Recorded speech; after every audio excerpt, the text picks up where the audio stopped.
hadir di tempat ini.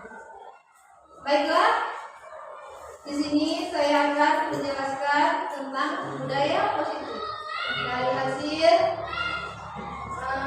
belajar saya selama di pendidikan guru negara di Alun Merdeka. Di sini saya sedikit menjelaskan tentang konsep pembelajaran disiplin positif dan nilai-nilai kebaikan universal.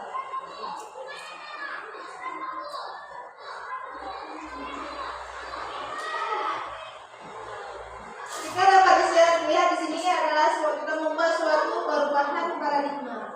Nah, kita di sini ada sebuah kegiatan ini adalah kegiatan menukarkan tangan. Nah, di sini ada A dan B. Misalkan ya adalah kita dan teman kita. Nah, cobalah secari kertas kecil, tuliskan benda atau sesuatu yang sangat berharga untuk Anda. Letakkan di salah satu tangan Anda dan genggam benda atau sesuatu tersebut dengan segala daya. Buatlah sebuah kepala. Teman Anda B akan mencoba dengan sekuat tenaga dengan berbagai cara untuk meminta Anda memberikan benda tersebut.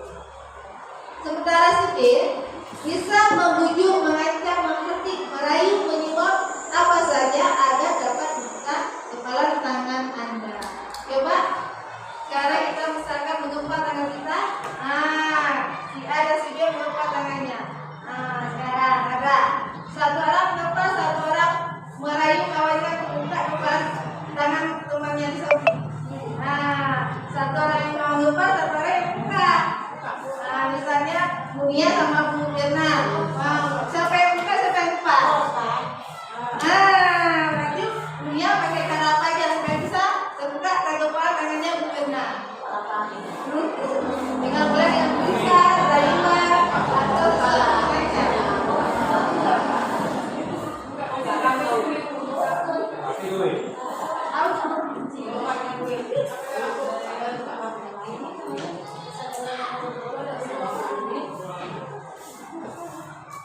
Kemudian ada lagi perubahan paradigma, ada di sini teori kontrol, teori pembinaan, ilustrasi kontrol. Di sini ada beberapa ilusi, yaitu ilusi guru mengontrol murid, ilusi bahwa kritik dan membuat orang merasa bersalah dapat menguatkan karakter, ilusi bahwa semua penguatan positif, efektif dan bermanfaat, ilusi bahwa orang dewasa memiliki hak untuk memaksa. Maksudnya nih, kita orang dewasa bisa kita memaksakan, bisa kita memberikan penguatan positif yang juga efektif dan bermanfaat bagi anak. Di sini juga guru bisa mengontrol murid. Bagaimana cara kita mengontrol murid di dalam kelas? Bagaimana cara kita mengontrol murid-murid kita di sekolah ini? Bagaimana caranya? Dari kepala tadi, bagaimana cara kita supaya kita bisa membuka kepala tangan? Dengan posisi apa? Kita harus menggunakan posisi kontrol.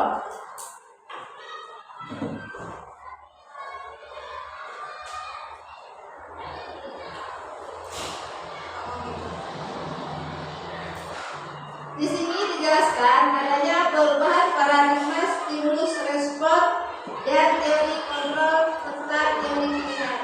Di sini kita dapat melihat siapa sesungguhnya yang memiliki kontrol. Apakah yang memiliki kepala tangan atau orang yang ingin membuka kepala tangan. Kita lihat di sini ada stimulus respon. Kita mencoba mengubah orang agar berpandangan sama dengan kita. Kemudian teori kontrolnya, kita berusaha memahami pandangan orang lain tentang dunia. Perilaku buruk dilihat sebagai sesuatu kesalahan. Semua perilaku memiliki tujuan. Seperti kita anak-anak kita, apa mereka berbuat yang kadang-kadang mengganggu teman. Misalnya di kelas dia nggak mau menulis, nggak mau belajar. Kenapa? Karena dia mempunyai sesuatu tujuan dalam hidupnya. Ada sesuatu yang dia inginkan mungkin belum dicapai, dia membuat berbagai tiga.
kontrolnya. Kemudian kita lihat lagi.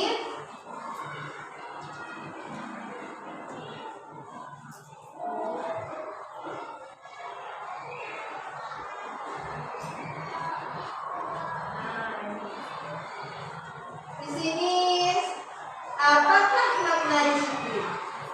Apa itu disiplin? Berasal dari bahasa Latin disiplina yang artinya belajar. Arti disiplin itu belajar.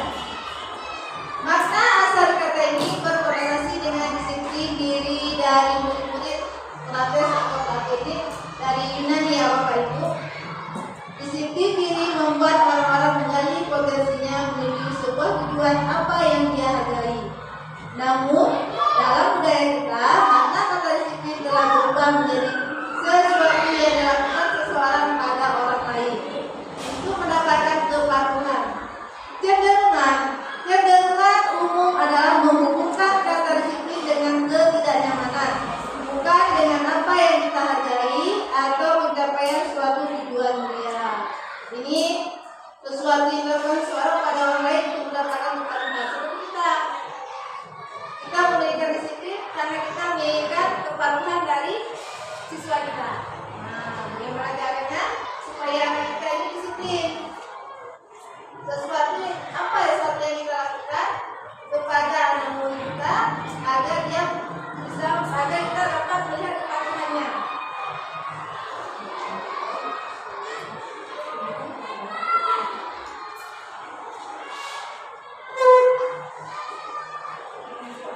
Mungkin dari Bapak Ibu kalau yang ingin bertanya silahkan. Mungkin ada yang kurang jelas tentang ini boleh bertanya. Kemudian ini selanjutnya adalah nilai-nilai kebajikan universal. Jadi banyak di sini nilai kebajikan universal bersifat positif. Nilai-nilai kebajikan adalah sifat-sifat positif manusia yang merupakan tujuan mulia yang ingin dicapai setiap individu. Semua orang ingin kebaikan. Kita juga di sini harus menanamkan nilai-nilai kebajikan yang universal kepada anak kita. Setiap perilaku, perbuatan memiliki suatu tujuan. Kemudian dengan menaikkan nilai-nilai kebajikan yang diyakini seseorang, maka motivasi intrinsiknya akan terbangun, sehingga menggerakkan motivasi dari dalam dan untuk mencapai tujuan mulia yang diinginkan. Nilai-nilai kebajikan yang ingin dicapai oleh setiap anak Indonesia kita kenal dengan profil pelajar Pancasila. Ini dia apa saja yang ada dalam profil pelajar Pancasila: beriman dan bertakwa, mandiri, bernalar kritis, berkebinekaan global, bergotong royong dan beretika.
mengambil minum. Setelah dia minum, dia tahu meletakkan di mana tempatnya kembali.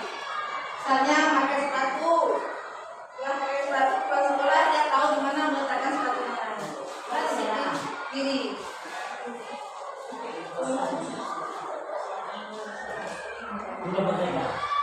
Ya, ada yang ingin bertanya? Bapak Ibu?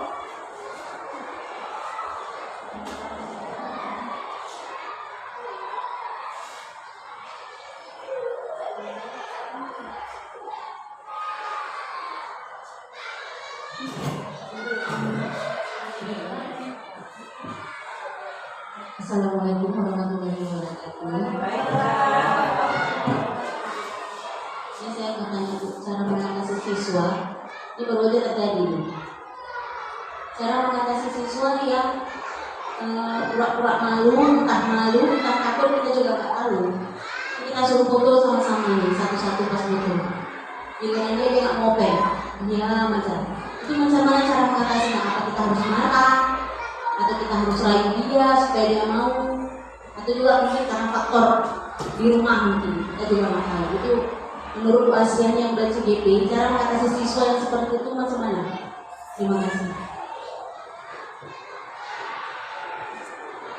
Baik, terima kasih buat Bu Dirna yang telah memberikan pertanyaannya.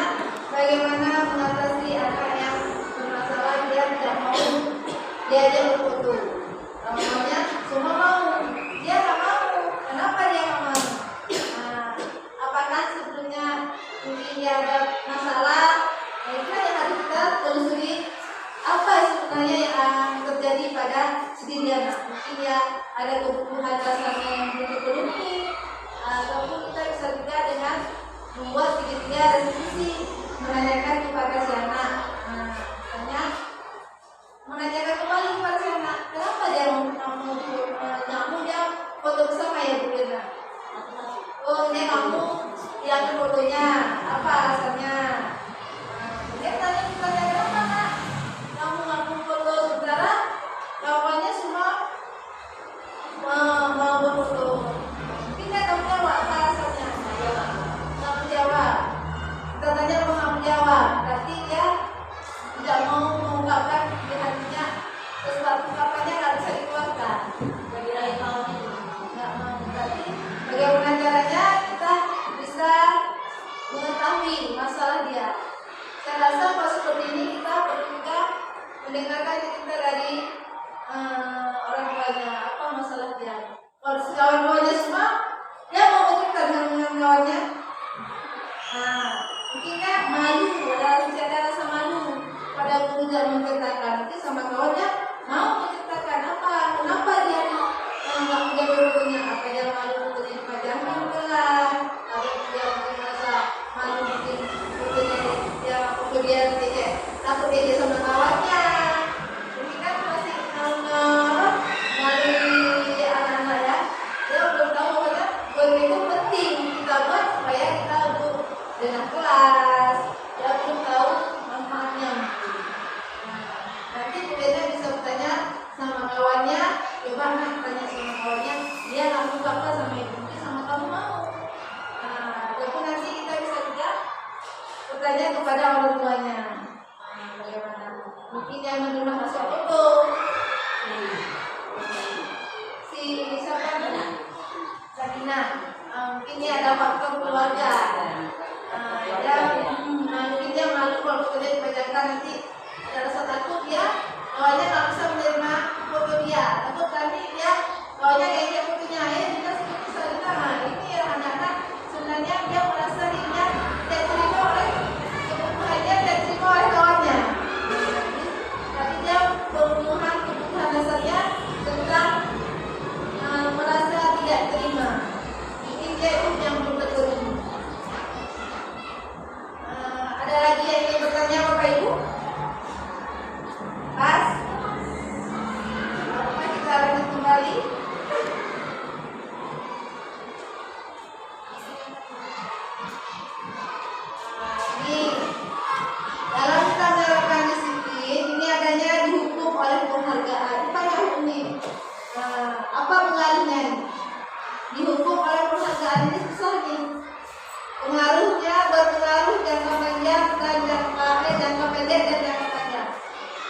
penghargaan menghukum, penghargaan mengurangi ketepatan, penghargaan tidak efektif, dan penghargaan merusak hubungannya. Apa ini maksudnya nih?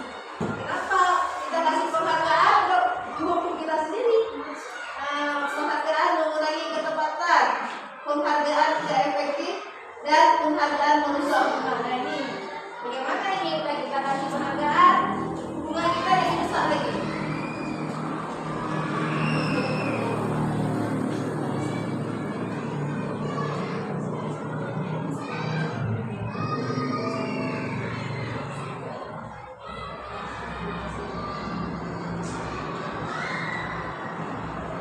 Ini ada bentuk program kebajikan dalam memberikan apresiasi. Perlu diingat beberapa hal. Beri pengakuan secara khusus, beri pengakuan secara pribadi, beri pengakuan kepada semua murid. Boleh digantian terus tadi. Beri pengakuan secara konsisten, kemudian fokus pada proses. Nah, ini maksudnya seperti ini. Bentuk program yang akan kita berikan seperti prosedur benar. Kita tanyakan apa pengakuan diri. Boleh saya jawab tadi.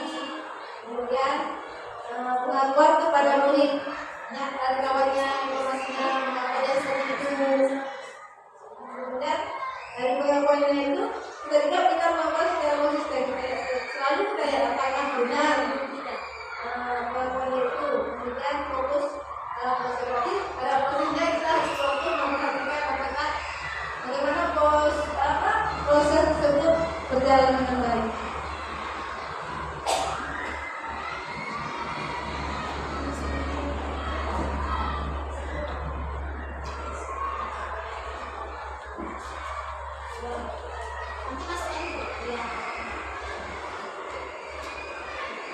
Ini ada contoh pengakuan. Nah, ini ya, bagaimana pembukanya?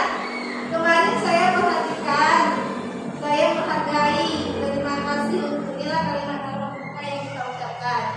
Nilai kebaikannya, rasa empatimu besar sekali, kepedulianmu, rasa tanggung jawabmu. Kemudian situasinya, pada saat menolong murid baru di kelas kita, contohnya ya, pada saat kamu membantu teman-temanmu di tugas kelompok, pada saat kamu mengunduh kertas-kertas yang berserakan di lantai, seperti kemarin saya perhatikan. Nilai empatikannya apa? Rasa empatimu besar sekali. Bagaimana di situasinya pada saat menolong murid baru di kelas kita? Kemudian memperhatikan kawannya, kemudian pula rasa empatinya.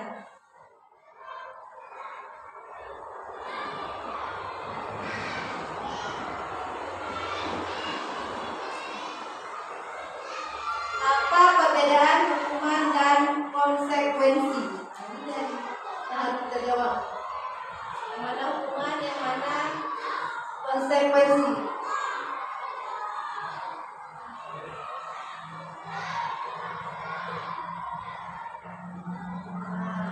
Mencatat 100 kali di dalam buku. Mencatat 100 kali di dalam buku kalimat saya tidak akan terlambat lagi karena terlambat ke sekolah. Ini ada contohnya hukuman. Dia juga merupakan hukuman.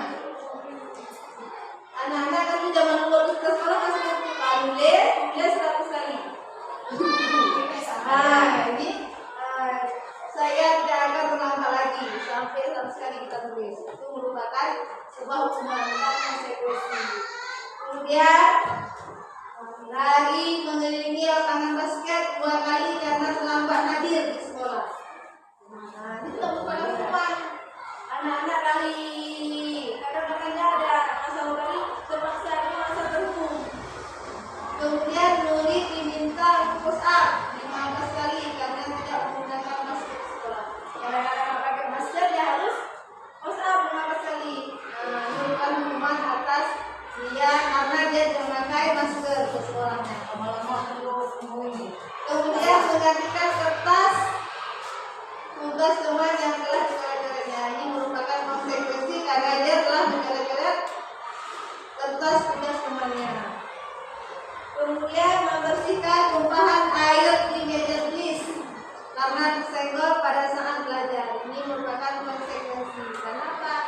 Berarti dia bertanggung jawab. Membersihkan tumpahan air di meja tulis karena tersenggol pada saat belajar. Kemudian murid disuruh untuk tidak menggunakan sepatu seharian di sekolah karena tidak mengenakan sepatu hitam. Ini misalnya ini, murid karena dia nggak pakai sepatu hitam, dia seharian nggak boleh pakai sepatu di kelas, sehingga anaknya merasa terhukum, ya nggak nyaman. Jadi sehingga lama-lama kalau rumah ini sesuatu rumah kita kan nggak bisa teringat rasanya, ya kan? Teringat kita kalau dihukum. Lari mengelilingi lapangan basket 2 kali karena selama 10 menit di pelajaran pejoknya. Ini sumpah konsekuensi karena dia mengelilingi lapangan bola basket karena dia selama 10 menit karena di jam pelajaran. Berarti jadi merupakan sebuah kesibukan hukuman.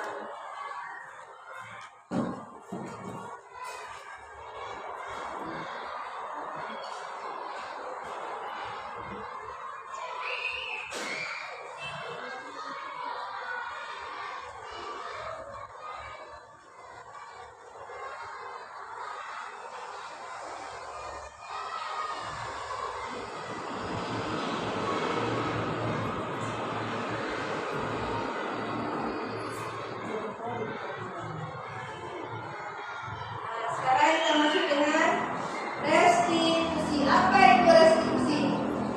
Restitusi adalah proses menciptakan kondisi bagi murid untuk memperbaiki kesalahan mereka,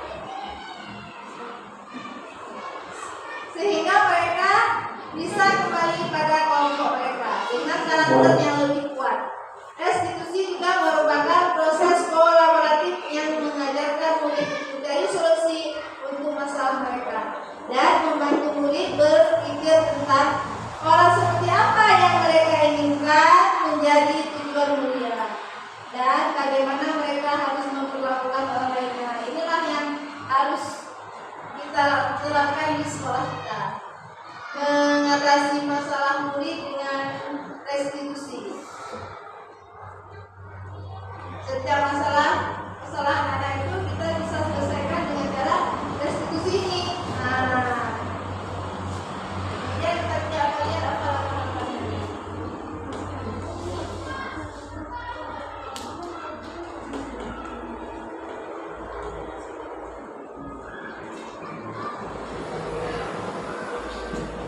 Kita baca banyak sekali nih. Sesuatunya, ini apa bedanya? Hukuman, konsekuensi, dan restitusi. Sesuatu yang menyakitkan harus terjadi hukuman. Kalau konsekuensi, sesuatu harus terjadi karena kita sadar tadi karena kita pakai gawat harus jadi. Nah, itu contoh konsekuensi. Kalau restitusi merupakan pilihan. Restitusi ini nanti akan saya jelaskan lebih lanjut lagi.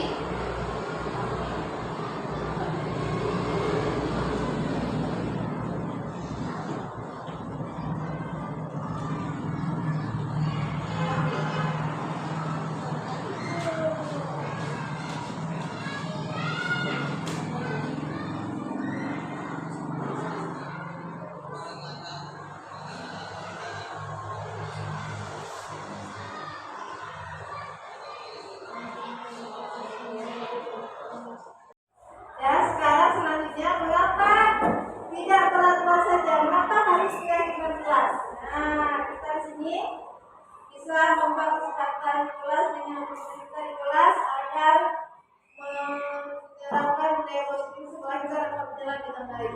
Nah, mengapa kita memiliki peraturan harus menggunakan helm bila mengendarai kendaraan roda 2? Mengapa? Nah, kita membuat kegiatan ini dengan nilai dengan menggunakan nilai-nilai kebaikan yang kita besar. Misalnya nih, mengapa kita memakai helm? Nah, apa? Agar apa? Untuk menyebabkan untuk keselamatan. Mengapa kita memiliki peraturan 3M, menggunakan masker, mencuci tangan, dan mengajak dan jaga jarak 1,5 meter. Artinya apa nih? Untuk apa? Untuk kesehatan kita. Kemudian mengapa kita memiliki peraturan harus datang tepat waktu pada saat mengikuti pelatihan? Nah, ini nilainya apa nih? Nilai bersama ini. Mengapa kita memiliki peraturan harus datang tepat waktu pada saat mengikuti pelatihan? Nah, ayo siapa yang bisa jawab?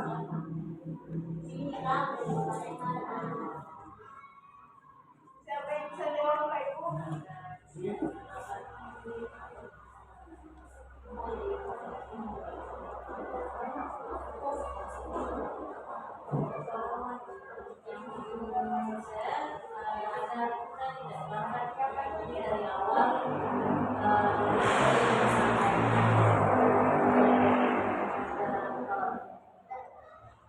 Terima kasih Pak Bupati. Kenapa memang kita harus datang tepat waktu?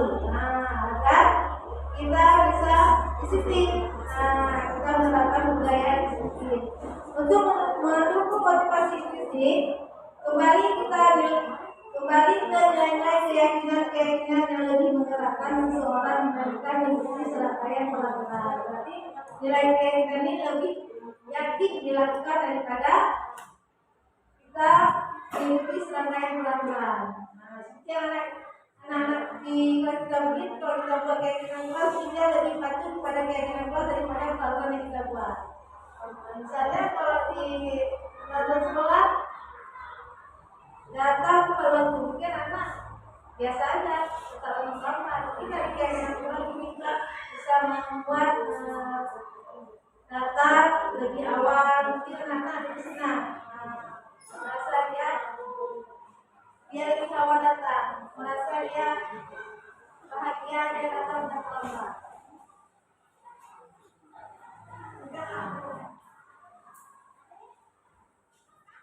Ini ada contoh keyakinan kelas.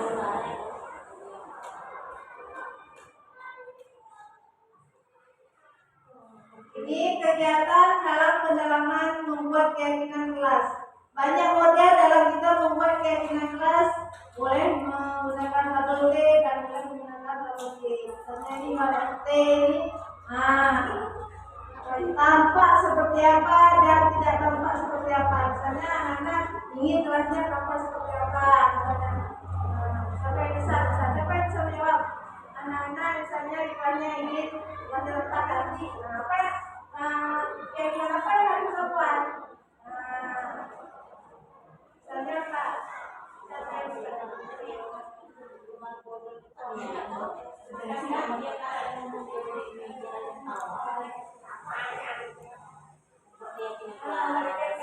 Misalnya dari tabel T, tampak seperti apa? Mungkin anaknya ingin kelasnya tampak seperti apa? Apakah kelasnya cantik, kelasnya indah, kelasnya cantik? Contohnya mungkin kita kasih pertanyaan tematik dulu sama anak. Misalnya kalian ingin anak kelas kita ini seperti apa? Misalnya yang bersih, yang nyaman, gitu kan? Untuk mewujudkan kebersihan sama kenyamanan itu, kita harus buat apa? Gitu kan? Jadi selanjutnya anak-anak bakal mikir, untuk bersih berarti kita di kelas harus menjaga kebersihan, seperti membuang sampah di tempatnya. Kalau misalnya nyaman, kenyamanan, misalnya kelasnya nyaman gitu, berarti anak-anak juga berpikir kritis gitu kan, untuk terlihat, untuk mendapatkan kenyamanan di kelas kita harus seperti apa gitu. Jadi seperti itu menurut saya.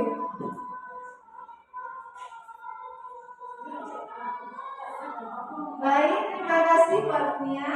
Misalnya di tabel T tampak seperti apa, di budaya positifnya dan kebersihan. Mungkin di tampak seperti apa, mungkin tampak membuang sampah di tempatnya, tidak tampak seperti membuang sampah di sembarang tempat. Di tabel Y terdengar, terlihat dan berlaku. Misalnya kalau terdengar biasanya ucapan ya. Ucapan dari sini kita bisa menyusun ucapan-ucapan yang baik. Misalnya, mari saya bantu, boleh saya tolong, ataupun permisi, ataupun assalamualaikum. Itu terdengar. Kalau terlihat kira-kira apa nih? Siapa yang bisa ya? Kalau terlihat sesuatu yang nampak terlihat perilakunya. Dalam disuruh kira-kira jelas. Terlihat dia tenang, terlihat dia tidak mengganggu teman di kelas, terlihat dia rajin, terlihat dia membuang sampah di tempatnya. Kemudian kalau berlaku ini kan bisa dari bahasa, berbicara yang sopan, berbicara yang ramah, dengan bahasa yang lembut, itu masuk berlaku. Kemudian hormat pada guru juga termasuk berlaku.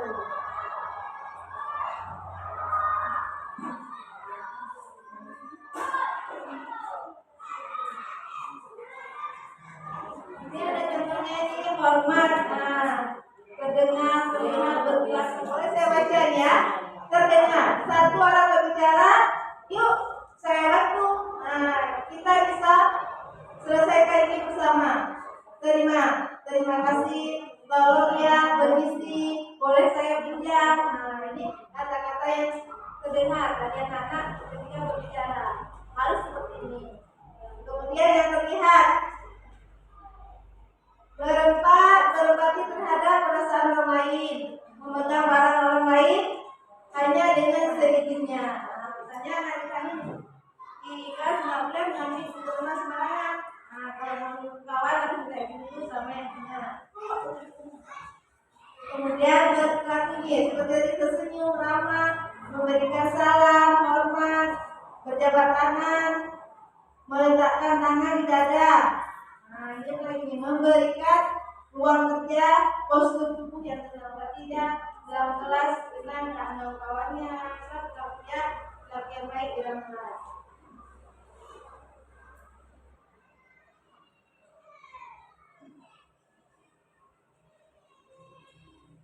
Ini ada contoh peraturan dan keyakinan.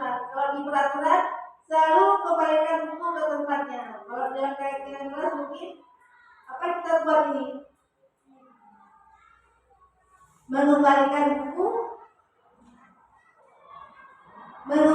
buku selalu mengembalikan buku ke tempatnya. Tapi kalau keyakinan kelas itu meletakkan buku di tempatnya. Kemudian dilarang mengganggu orang lain. Berarti pergaulan orang lain itu tidak dalam keyakinan kelas apa gitu? Menghargai teman dengan bahasa-bahasa yang baik. Ini contohnya ya Bapak Ibu.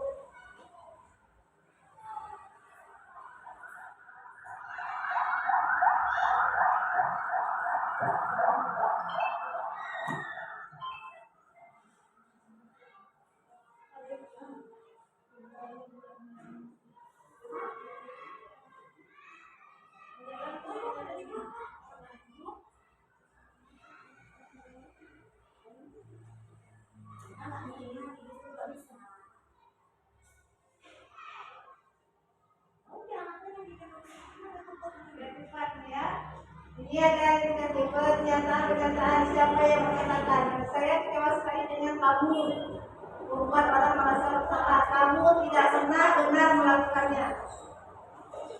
Inilah kata-kata sebagai penghukum. Ayolah lakukan demi kuota ini. Kita sebagai teman ini adalah porsi-porsi yang mungkin pernah kita lakukan sebagai guru. Mungkin kita sebagai murid, sebagai teman murid, sebagai pemerintah murid, sebagai manajer, tidak posisi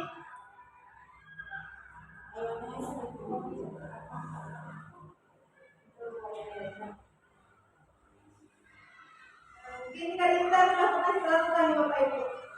Mana di antara penghukum sebagai teman, pemantau, membuat merasa bersalah, dan manajer, mana fungsi kontrol yang paling baik bagi kita sebagai guru? Kira-kira posisi mana yang paling baik untuk kita sebagai guru? Apakah kita sebagai sumber orang merasa bersalah kepada murid? Apakah kita sebagai penghukum kepada murid? Apakah kita sebagai teman kepada murid?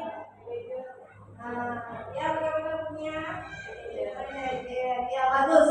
Kita sebagai guru hendaknya menjadi sebagai manajer bagi murid-murid kita.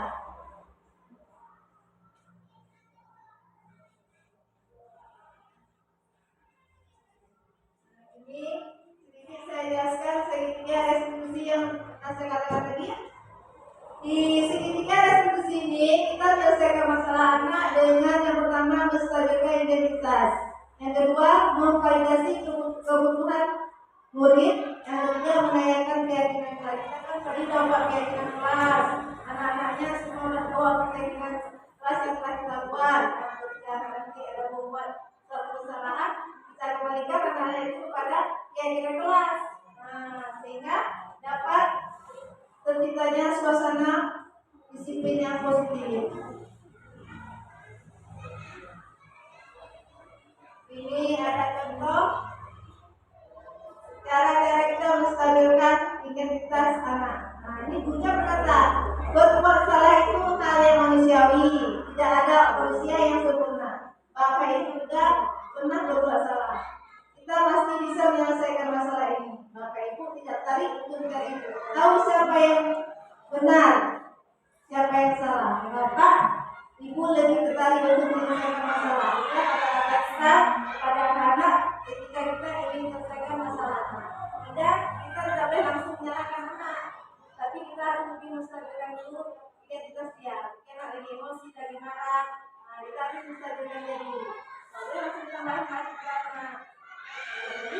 Supaya nanti masa dia senang mau menyelesaikan masalahnya dan tidak mengulangi kesalahan tersebut.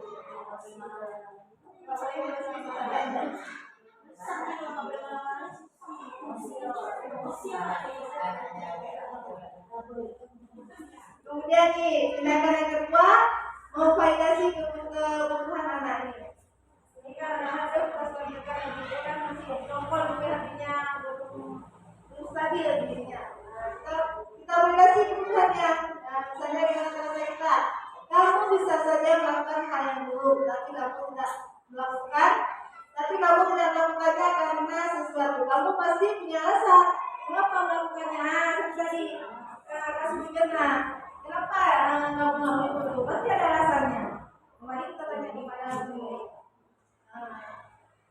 Kamu boleh tetap usaha menjaga struktur, tapi tambahkan sikap yang lain yang baru.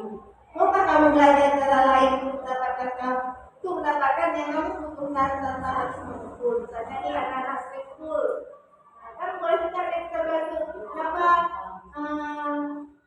Kenapa kamu belajar cara lain untuk mendapatkan yang kamu butuhkan tanpa harus mengumpul lawan? Apakah kamu bisa melakukan itu dengan lebih baik besok lagi?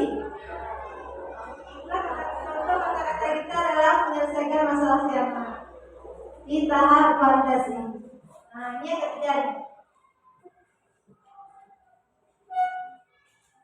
Tahap yang ketiga menanyakan keyakinan. Kita tanya kepada murid. Apa nilai yang kita percaya di kelas atau sekolah kita? Nilai-nilai universal apa yang telah kita sepakati? Kelas yang dia itu seperti apa sih? Kamu ingin anak seperti apa? Apa yang kamu rasakan ketika kamu melakukan itu? Kamu menjadi orang yang seperti apa? Mungkin anak-anak yang saat menjadi seperti ini mungkin akan berpikir apa sebenarnya dan harus dilakukan. Kemudian yang mungkin akan menyadari yang saya lakukan itu salah sesuai dengan keyakinan kita. Jika depannya kita akan melakukan hal seperti itu.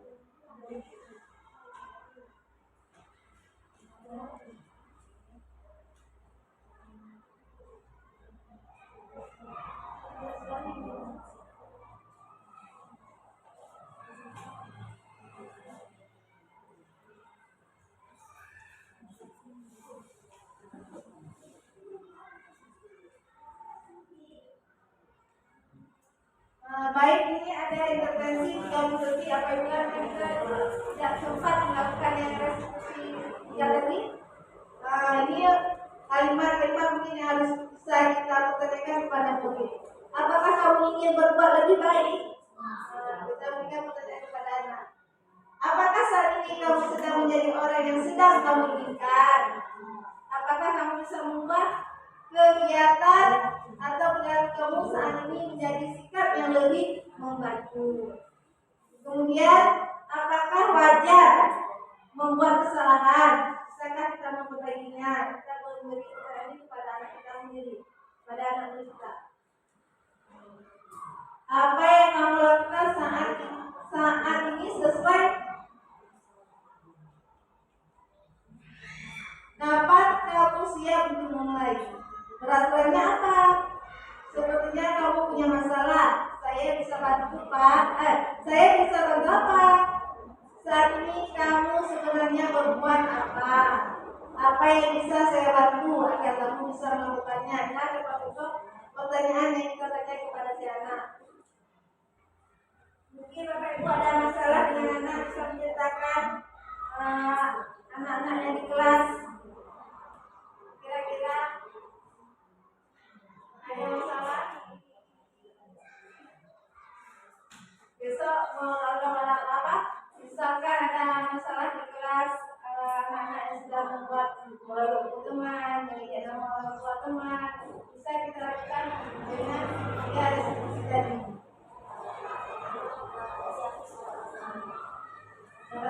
Besok udah ada masalah kita, maksudnya punya masalah, kita sama lewat, kita sama.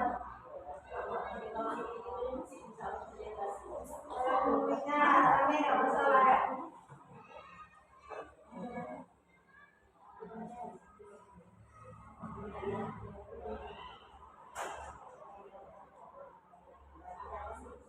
Kita refleksi sedikit bagi kita. Hal baru apa yang mengubah paradigma saya yang saya dapatkan? Perasaan apa yang muncul selama mengikuti sesi ini, khususnya mengenai makna disiplin dan motivasi intrinsik? Peran AMO seperti apakah yang saya lakukan selama mengikuti modul ini? Saya akan menjadi AMO yang seperti apa setelah mengikuti modul ini? Setelah saya berada di modul tempat ini saya berpikir kita bisa menerapkan disiplin positif ini di kelas dan sekolah kita.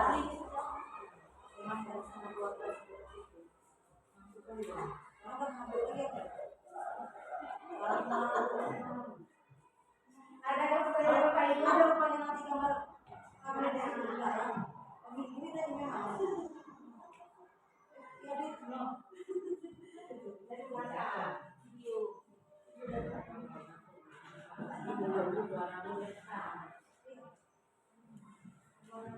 Udah Bapak Ibu, cobalah kita berpikir sejenak hal baru apa yang mengubah paradigma saya yang saya dapatkan. Misalnya dari penjelasan tadi setelah saya jelaskan mungkin apa yang ada yang perubahan pada diri kita ke depannya dalam mengatasi masalah anak-anak di kelas. Jadi ke depannya kita bisa mengatasi anak dengan menggunakan posisi kontrol kita sebagai manajer. Tidak lagi kita menggunakan emosi sebagai mana harus lebih kita bersabar menghadapi anak-anak kita. Karena anak-anak kita beragam karakteristik yang berbeda. Kemudian anak-anak kita jadi memiliki gaya belajar berbeda, mempunyai kesiapan belajar yang berbeda-beda dan latar belakang yang berbeda, tapi mempunyai satu guru yang sama. Nah itu dia, satu guru yang sama bagi mereka. Anaknya berbeda-beda tapi punya satu sama, satu. Dalam kelas ya kalau Pak Ibu kita berbeda-beda kan? Tapi kita satu gurunya, tapi mereka punya guru yang sama. Nah, tanpa kita sadari, kita sebagai guru sudah melaksanakan kelima posisi kontrol. Tanpa kita sadari, kita juga pernah menjadi sebagai guru anak. Mungkin anak-anak itu sebelum apa, sehingga meninggalkan pesan di hatinya, ataupun sejarah sama teringat ya. Saya ketika selama SD, saya dulu sama ibu mau sampah satu halaman.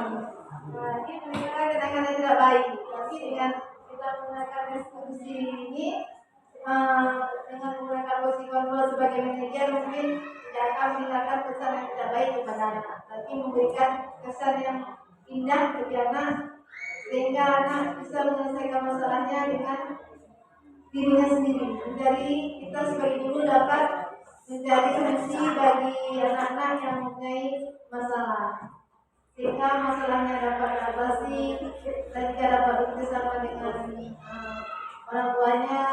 Apabila anak punya ada yang mau belajar, kita bertanya kepada anak, mengapa anak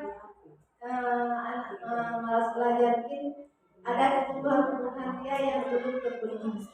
Kebutuhan dasar manusia ini kan ada 5 kebutuhan yang pertama itu kebutuhan dia kesenangan. Tapi kalau di sekolah kita kayaknya banyak kebutuhan yang tidak terpenuhi bagian kebutuhan kesenangan. Anak-anak sering mencari kesenangan sekolah dengan belajar tinggi. Itulah anak kita kebutuhan yang tidak terpenuhi mungkin semuanya kesenangan. Di mana-mana di kelas berapa kelas yang pengalaman sudah mengajar, kesenangan adalah kebutuhan yang belum terpenuhi. Mungkin di kelas itu tidak seperti itu ya. Berarti kebutuhan yang tidak terpenuhi oleh anak gimana kesenangan. Kalau kebutuhan makan, kebutuhan hidup itu terpenuhi, jadinya banyak. Ya. Tapi kebutuhan kesenangan, kebutuhan lihat itu yang kurang didapatkan itu. Sampai di sini pertemuan kita. Apakah ada masih ada pertanyaan dari Bapak Ibu? Terima kasih saya ucapkan kepada Bapak Ibu semuanya yang telah hadir di sini. Semoga ilmunya bermanfaat. Saya akhiri dengan wabillahi hidayah. Assalamualaikum warahmatullahi wabarakatuh. Waalaikumsalam warahmatullahi wabarakatuh.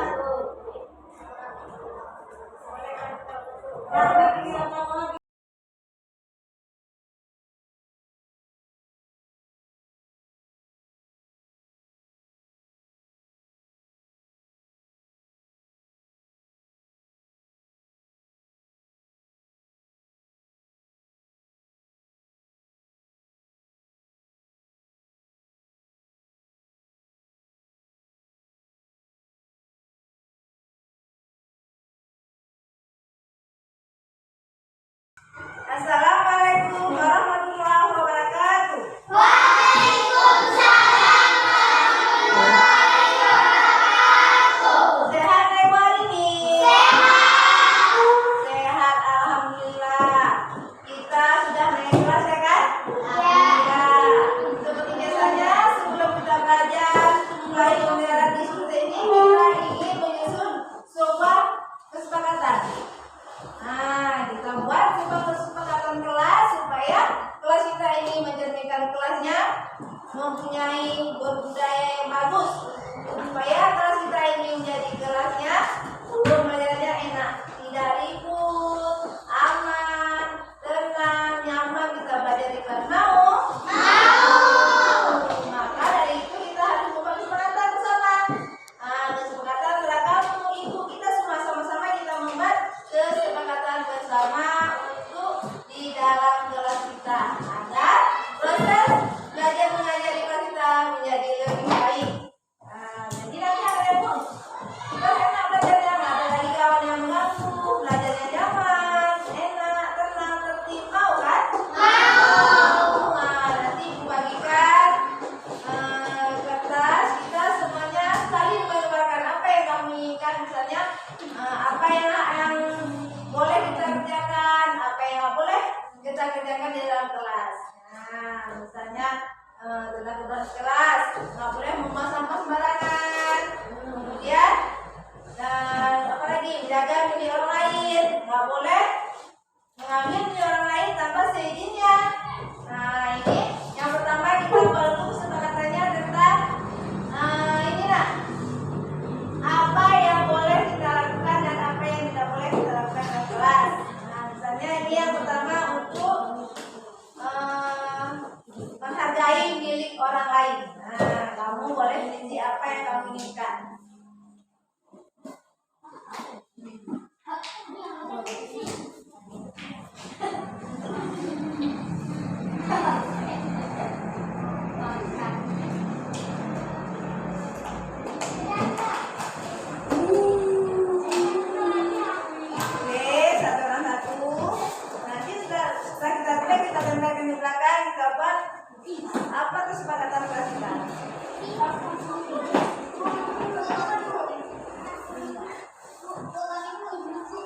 Nah,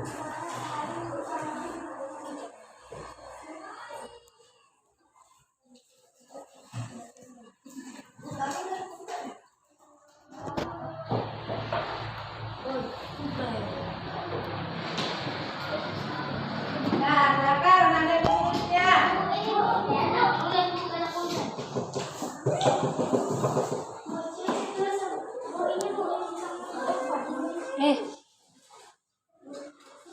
Semua rapat bagian.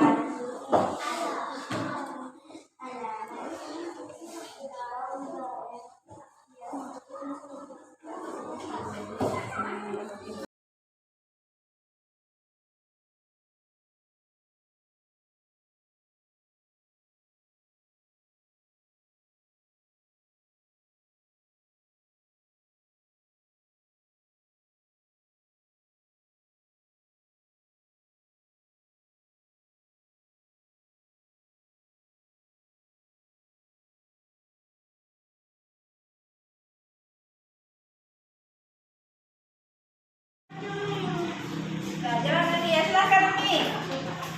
Iya. Liza.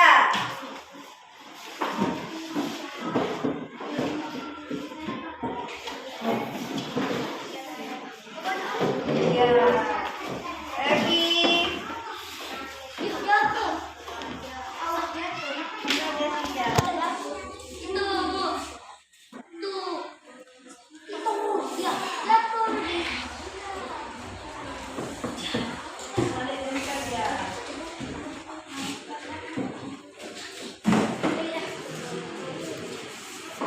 Kemudian apa lagi?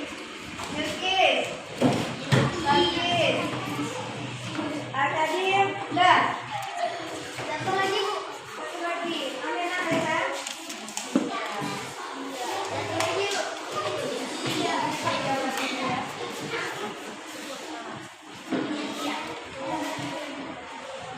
Ya. Udah, Basian. Ilham. Ilham. Apa lagi ayo semuanya?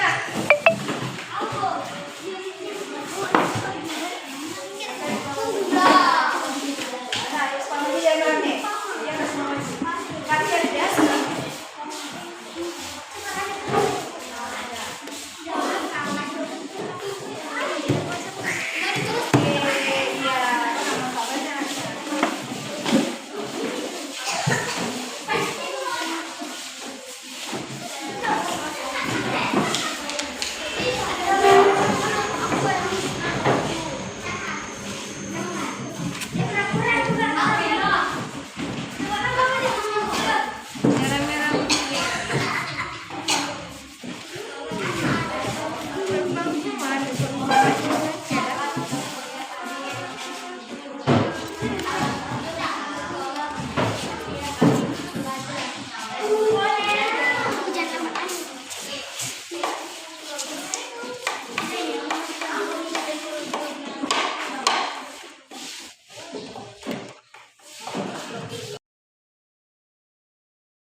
Warahmatullahi wabarakatuh. Perkenalkan, nama saya Amira Atayana Sution dan saya Diana Dira Tambunan dan saya Muhammad Soredi.